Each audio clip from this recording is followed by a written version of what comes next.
Assalamualaikum warahmatullahi wabarakatuh. Halo, selamat pagi pemirsa RCTV. Apa kabarnya Anda di hari ini?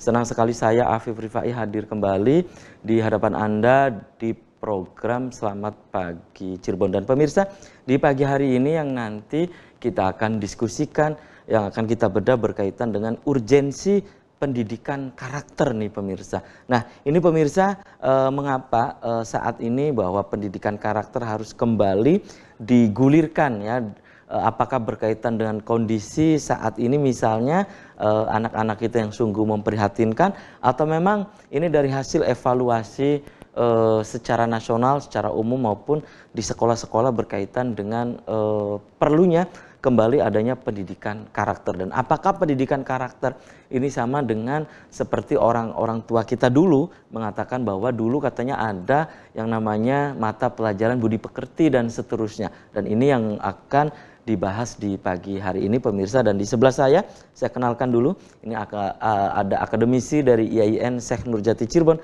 ada Dr. Budi Manfaat MSI. Selamat pagi Pak Budi. Assalamualaikum. Apa kabarnya Pak Budi?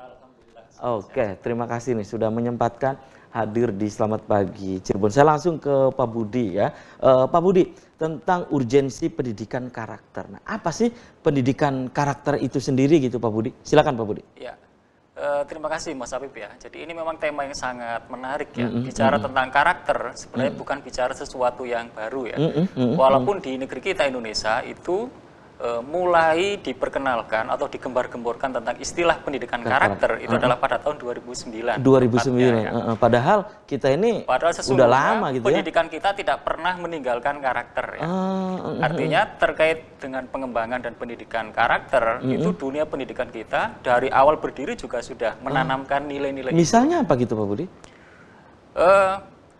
Misalnya adalah pendidikan kita tidak pernah tidak mencantumkan dalam kurikulumnya itu muatan-muatan atau disiplin-disiplin keilmuan yang itu dalam rangka untuk membina karakter. Misalnya kalau dalam pendidikan agama itu ada akidah akhlak, kan gitu ya. Ada pendidikan moral Pancasila, itu yang formal, yang secara tegas bunyi di mata pelajarannya. Tetapi sesungguhnya pengembangan karakter itu ya melekat di semua bidang studi. Bahkan misalnya di pendidikan matematika pun sesungguhnya adalah juga dalam rangka untuk mengembangkan karakter-karakter. Nah gitu.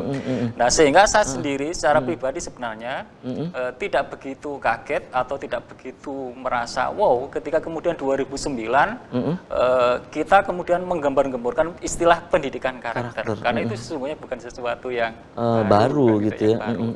Hanya di momen itu, di 2009 itu, ketika kemudian kita banyak menyaksikan ada degradasi moral. Degradasi moral ya, gitu. Ada perilaku-perilaku yang... Pokoknya ada pergeseran ya.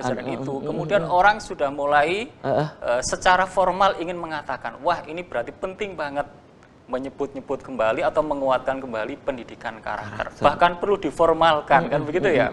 Padahal sesungguhnya sekolah kita, pesantren kita tidak pernah meninggalkan apa yang disebut dengan pendidikan karakter itu sejak awal berdirinya, kan gitu ya. Gitu. Oke, Pak Budi, tadi Pak Budi menyebutkan matematik pun, mata pelajaran matematik pun di situ tuh ada pendidikan karakter. Itu apa gitu di matematik itu? Nah iya. Jadi kita kembali ke pengertian karakter itu sendiri dulu, Mas Habib ya.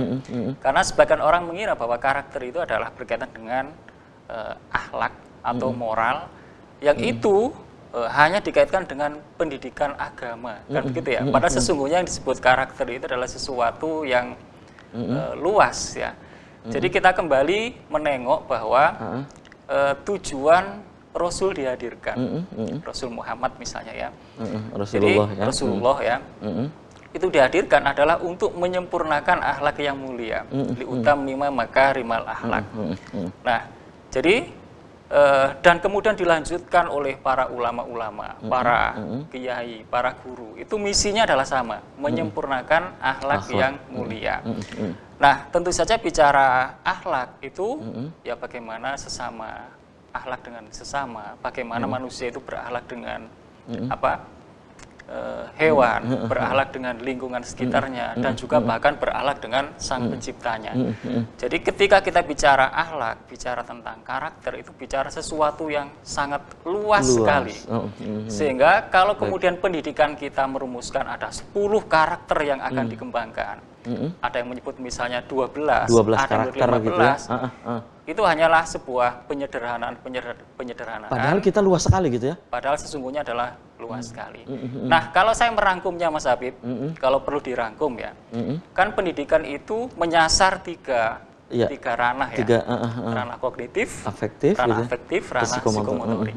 Maka yang sedang dikembangkan oleh pendidikan itu adalah bagaimana supaya peserta didik kita itu bernalar, kemudian bersikap, kemudian berkarya. Bernalar itu adalah wilayahnya kognitif, bersikap itu wilayah afektif, berkarya itu wilayah psikomotor, kan gitu ya. Jadi terkait dengan penalaran, okelah pendidikan kita sudah sering menggembar-gemborkan bagaimana meningkatkan keterampilan berpikir tingkat tinggi, kan gitu Mas Habib ya. Berpikir tingkat tinggi itu misalnya adalah kreatif, kritis. Nah, hal-hal yang seperti itu sudah banyak ditanamkan di sekolah-sekolah kita.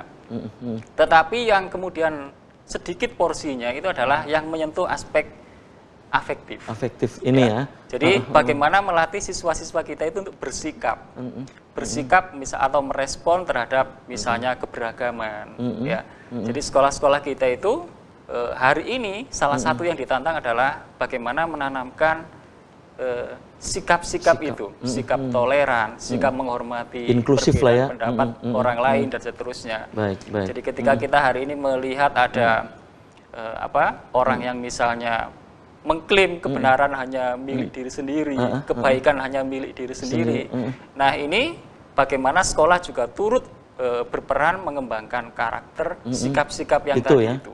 Toleran dan seterusnya. Itu ya, tiga aspek itu gitu ya. Jadi ya betul, bernalar, bersikap dan berkarya. Kan begitu Mas Habib ya. Baik. Itu ya. Sebenarnya itu juga bisa dijadikan dan itu masuk dalam pendidikan karakter. Dan tadi Pak Budi menyebutkan bahwa ini rame pendidikan karakter sejak 2009 ya. Bukankah ini sudah lama sebetulnya tadi kata Pak Budi sebutkan bahwa kita memiliki pendidikan karakter itu include ya, ada semua. Nah, itu rumusan Pak Budi bahwa ini kan semua sudah ada di rumusan ideal. Betul. Namun implementasinya nampaknya terbatas dan kenapa gitu bisa terjadi demikian gitu Pak Budi? Iya ya. Jadi kalau kita melihat rumusan, blueprintnya, cetak birunya ya, cetak birunya, mulai dari undang-undangnya, kurikulumnya, sampai pedoman-pedoman teknis di lapangannya, itu kalau menurut saya sudah nggak ada masalah, sudah ideal sekali ya. Bahwa tujuan pendidikan itu adalah untuk mencerdaskan kehidupan bangsa, membentuk karakter, berakhlak mulia, sehat jasmani dan rohani. Jadi rumusan-rumusan itu sudah sangat ideal, Mas Habib ya. Tapi seringkali masalahnya adalah bagaimana mengimplementasikan itu ya, terkadang terbentur ya, implementasi. Ya, nah, kenapa ini implementasinya terbentur? Tapi tahan dulu nih, Pak Budi dan pemirsa, selamat pagi Cirebon akan segera kembali.